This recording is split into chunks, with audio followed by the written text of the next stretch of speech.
Welcome to this explainer.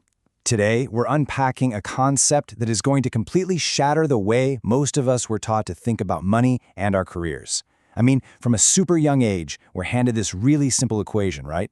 If you want to make more money, you just need to work harder, put in the hours, grind it out, and the wealth will just magically follow. But look, there is a massive, fundamental flaw in that logic. It's honestly a paradox that keeps millions of brilliant, hardworking people completely stuck. So in this explainer, we're going to break down exactly why the traditional path is a total trap, and more importantly, how you can actually escape it. It's a bit uncomfortable to think about, isn't it? If hard work directly creates wealth, why aren't the absolute hardest workers on the planet the richest ones? Well, think about a line cook working double shifts, or a construction worker doing back-breaking manual labor for 60 hours a week. They are undeniably working incredibly hard, yet they rarely end up on the Forbes billionaire list. Why is that? It's because of a deeply ingrained societal belief that trading your time directly equates to building a fortune. Relying on your own physical stamina and your waking hours is actually the single biggest bottleneck to your financial growth. To understand why this bottleneck even exists, we first need to look closely at the mathematical and psychological reality of how we value our days. All right, let's jump right into Section 1, the value of time. Okay, let's focus on this number for a second. 24. It is the great equalizer, guys. Whether you're a struggling college student, a mid-level manager, or the CEO of a multinational conglomerate, you only get 24 hours in a day. No amount of money in the world can buy you a 25th hour. And because time is strictly finite, any income generation model that relies entirely on your personal time has a strict, unbreakable ceiling. I mean, you have to sleep, you have to eat, and eventually you're just going to run out of hours to sell. Here's the harsh truth. If time is limited, tying your income to your time mathematically caps your wealth. No way around it.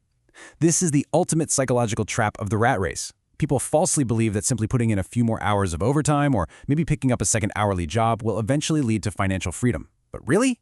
You're just running faster on a treadmill. You might bump up your income, slightly, sure, but you're still capped by exhaustion and literal laws of physics. You're selling a finite resource. So, if selling time doesn't work, what actually does? We need to fundamentally change the financial mechanics of how we earn. Which brings us to Section 2, active versus passive income. There is a stark black and white contrast in how we earn. Active income is your standard salary or hourly wage. You trade an hour, you get $1. But the second you stop trading that hour, the dollars stop coming. It is strictly capped. Passive income, on the other hand, well, that's the holy grail. Passive income is completely decoupled from your time. It means you do the work once to create or acquire something, and it just keeps paying you repeatedly over time, whether you're sleeping, chilling on a beach somewhere, or working on a completely different project. Shifting your focus to passive earning is quite literally the only way to remove the ceiling on your financial potential. But hey, this shift isn't just about the math. It actually requires a complete transformation of your identity within the economy. So let's look at that shift in Section 3, employees versus owners.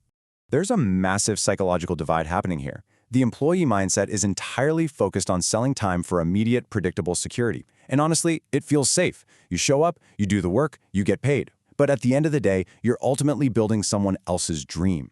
The owner mindset, however, plays a completely different game. Owners absolutely do not want to sell their time. They want to own assets for long-term leverage. They're totally willing to sacrifice immediate, guaranteed payouts to build or buy things that hold intrinsic value and generate cash flow independently. The wealthy aren't just doing different jobs than the rest of us. They are playing a fundamentally different structural role in the economy, which naturally leads us to the big solution. If you want to become an owner and generate that passive income, how do you actually pull it off? Let's break it down in Section 4, building wealth systems. So, what is a system exactly? It's basically a repeatable process, a business structure, or an asset that generates value and income without needing your constant, active presence. Think of a system kind of like a machine you're building out in your garage. At first, yeah, it takes a ton of time and sweat to assemble all the gears, write the code, or set up the processes. You are definitely putting in active work. But once that machine is built and you plug it in, it just runs on its own. You transition from being the engine driving everything to just being the mechanic who occasionally pops in to check the oil. A system is what finally severs that stubborn link between your time and your money. Now, you don't just wake up one Tuesday with a perfectly humming system. You have to transition strategically. Step 1. Maximize your active income. You still need your day job to fund this whole transition, so be great at it. Step 2. Funnel the surplus into assets. Instead of upgrading your lifestyle and buying a flashy car with every single raise, take that extra capital and buy or build things that make money. Step 3. Build automated business systems. Delegate, use software, and actively remove yourself from the daily, nitty-gritty operations of whatever you're building.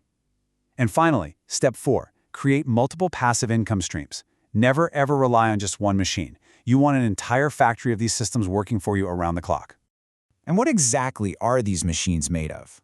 Well, things like scalable businesses, companies that can actually grow their revenue without proportionally growing their headcount. Market investments, like parking your money in an S&P 500 index fund, where your capital is literally buying tiny pieces of other people's successful systems. Real estate, properties that appreciate in value and generate consistent rental yield. Digital assets, software, media, or content that you create just one time, like an ebook or a piece of code, and you can sell infinitely on the internet for basically zero marginal cost. These right here are the vehicles of true wealth. They honestly do not care if you're fast asleep. They just keep producing. Now, for the final piece of the puzzle, the accelerator.